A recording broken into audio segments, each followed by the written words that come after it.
Sanjay Uche here, just not too long roll out of bed.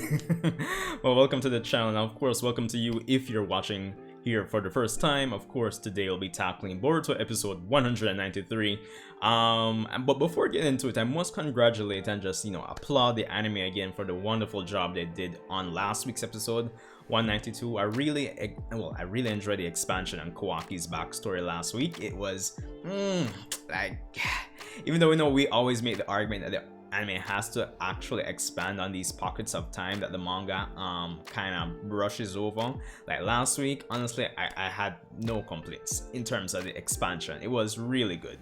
So it is what it is. Of course, if you're already a subscriber, welcome back to the channel. And I hope everyone's doing, pretty good over this Easter holiday. Look at bun and cheese, never hurts. But thanks for tuning in. Definitely leave a like if you end up enjoying this reaction and review. And if you haven't subscribed yet, you can definitely subscribe. I appreciate it, and it helps the channel out in the grand scheme of things. So it is what it is. Let's get right into episode 193, which should be tackling the events of Boruto chapter 26, if I'm not mistaken. So the road to Konoha is here, and Kawaki is here to stay. So let's get right into it.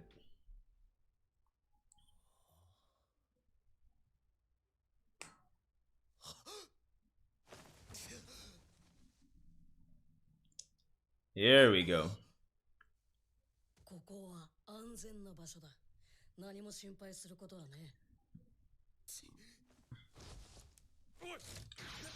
Stop the foolishness, Kawaki, man. Just stop it. Granted, I mean, based on the parallels between what Naruto just said and the first time he met Jigen, then you can't really blame him. Wait, what? I gotta pull it up. Like, these subs, if we were going to eat you, we would have done it. No. Stop it, Chikamaru. Stop the foolishness. Ooh. Yo! Yeah. The opening has changed.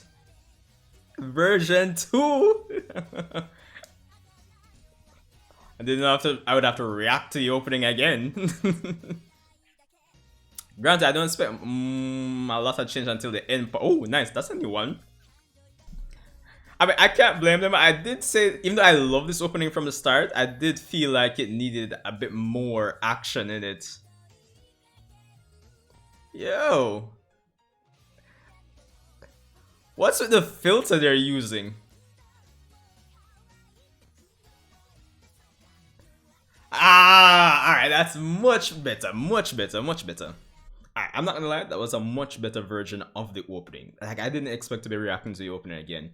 The additional fight scenes in the beginning, definitely a plus. I mean, the updated visuals to, represent where we are in the story now, good. But I think one of the things that stands out to me, and I feel like I kind of realized it before, but probably didn't say anything, is when the Boruto logo comes up. Just kind of throwing it in your face the way it was before was kind of It was really underwhelming, I would say. So having them just kind of feed in the logo, that was a much better move. I'm not gonna lie. Let me just kind of go back here. Yeah, like, you see, like that. So yeah, that's much better compared to what it was before.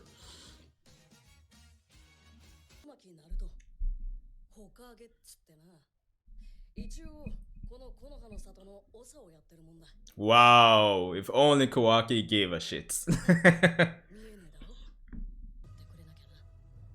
Nah, it's just that confident look on Naruto's face, honestly. But I still like how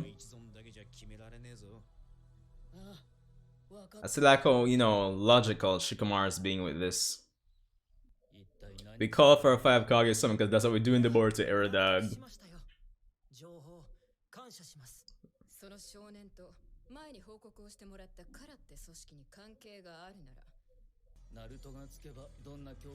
Exactly, I mean, Naruto is like the strongest, like, in the village, so.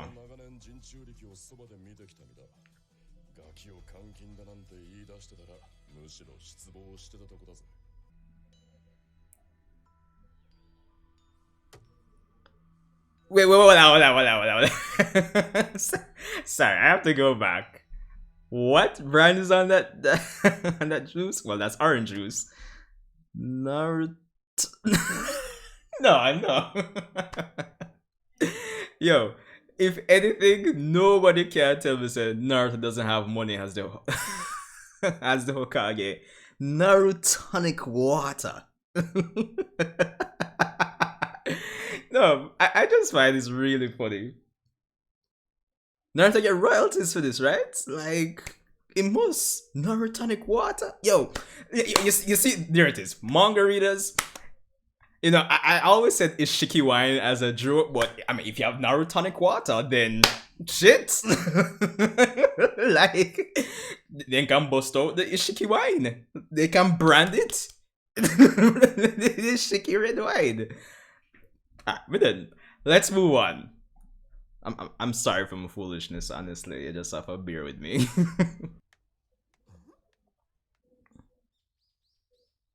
Oh, nice, nice. I like that.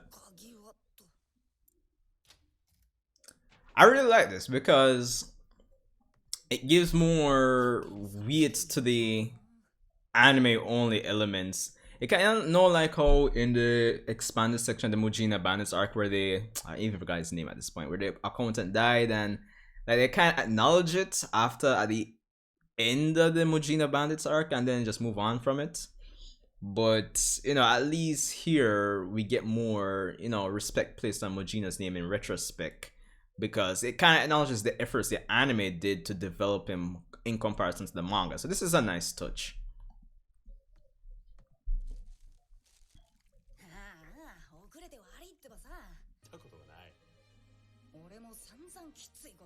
Alright, I think I'm ready to move on from this now. It's like the more, as a manga, the more time they spend, the longer they spend here, it's kind of like, the more to me, they're definitely using this as a way to pad time. But,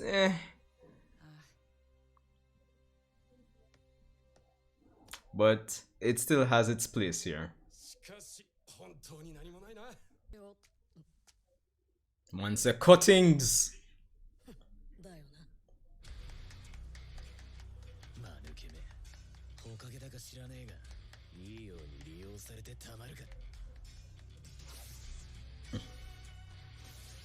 No. Once yo.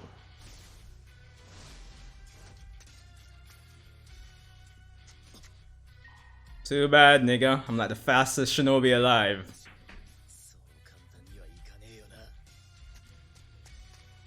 Oh, whoa, they're expanding the chase.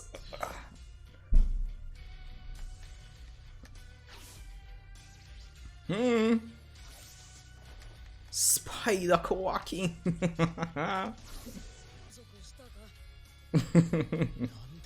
Impossible. Dang. It's just the confidence in Naruto's face in this episode for me. Got that solar panel on the top. That Naruto tonic water working.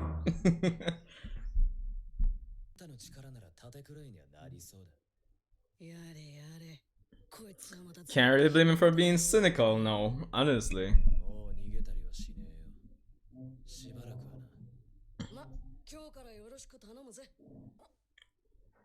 This is a bit different from the manga, because I actually read parts of this chapter recently. I'm sure he kicked over the table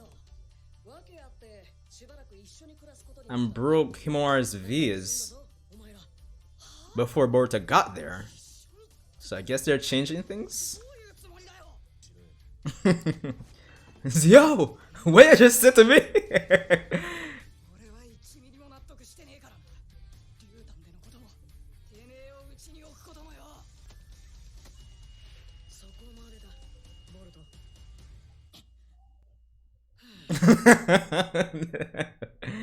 She's a beast.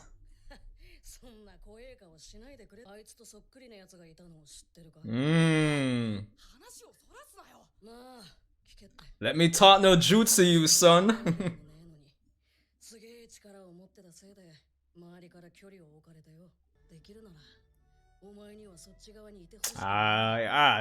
That's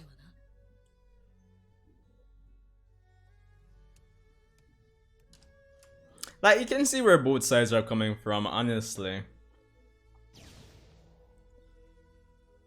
But there just has to be a middle ground. But I still say they shouldn't have cut out the part where Kawaki actually kicks over the table. Unless they're still going to include it some way. Bomb Bloods! No, bro!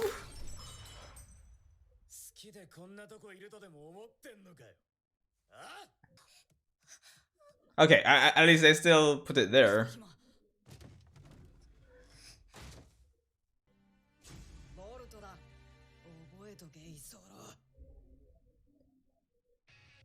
Oh, new ending. But I'll check it out at my own time here. Alright, so that was episode 193, and I thought it was a really decent follow-up to the niceness that was episode 192. Of course, this episode features Kawaki finally coming into the village and progressing and moving the plot along, to say the least. Because, of course, even though I enjoyed episode 192, it had a lot of expansion material, which, of course, I did love as well, but with that much expansion material, we have to kind of get back to the, moving the plot along so we don't completely kill the pacing. And I feel like that's what this episode managed to accomplish in the grand scheme of things, so no complaints there. Of course, as I said, we do have Kawaki coming to the village for this episode, as well as a 5 Kage summit, because based on the scope of how Kara operates and how they've been presented over the course of the last, say, 30 episodes, of course, with anime onlys, I would imagine that, having a 5 Kage summit seems like the logical thing going forward, and that's why they had this episode. And of course, having the 5 Kage summon is always a pleasure to see. I'm not gonna lie, it's always fun to see Naruto interact with those around him. But at the same time, I do love the fact that even when I read it in the manga, that we had, even though like Naruto, is the, he's not the main character, I know, but it's Naruto, and the whole shonen cliches of like trust and friendship and all that jazz and blues. Naruto still kind of approached the situation with Kawaki in a, I guess, I wouldn't want to say a 100% logical standpoint, but there's a middle ground between what someone like Shikamaru would suggest and what Naruto in a 100% cliche mode would do. Guarding Kawaki and having him be the warden, for lack of a better term, is still a good middle ground, because of course Naruto is the strongest in the village, so it is what it is. It's still better than having him under confinement with persons who naturally would be weaker than him, so there's that. But I just love the reactions, and everyone was incorrect for the most part, is what I'm saying in a nutshell. So that was that was good on the episode. Now, in terms of the characters, essentially, well, other Kage empathizing with Naruto's decision and kind of supporting him, I mean, it makes sense. Of course, most of them have come from a system where Jinchuriki have been kind of ostracized and everything, and as I said, the Kage were saying it like, yo, if Naruto decided to put him in captivity, they would have been disappointed, essentially. So I like those. There's little touches like that, kind of cool, subtle, callbacks to original Naruto, so no problem there.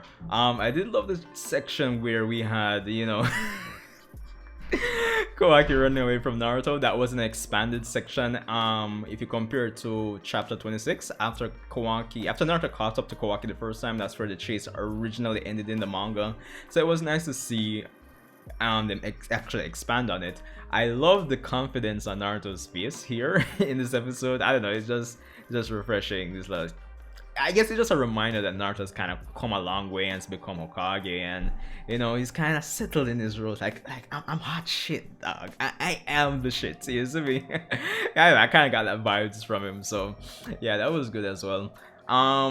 Like I was saying in the reaction section as well, where we had Boruto and Konohamaru going to Mojino's house. That was more of a, I guess, giving more oomph, more value in retrospect to the whole Mujino situation in the anime, because as manga readers would also know, Mujino has been, vastly more screen time, more time to develop in comparison to the manga, where he was absolutely a nobody. So of course, I think that section in this episode definitely hammered home additionally in retrospect, the emotional importance of the time the anime spent on Mujino in the anime, which is good. It actually was a positive for the episode, but like I was kind of complaining about in that part of the reaction, is that it kind of felt like the longer they stood there, the longer, as a manga reader at least, it's kind of like subjective. It kind of hammered home that they were definitely padding out the episode. So just that for me, for the most part. But it's not a negative, but it is what it is. Kind of just how I felt about it. So there's that. Of course, we do have some more changes when it comes on to when Kawaki actually gets home. Originally in the manga, after sitting at the table, Himawari was actually already home. As opposed to here in this episode where it seems that she just got home along with Boruto. In the manga, she was already home and observing Kawaki from like behind the door, like, yo, oh, that is me. Yes, me. And Kawaki's kind of scoping out. The initial conversation goes more or less the same, but Kawaki still tries to escape again by kicking over the table and destroying the vase or vase.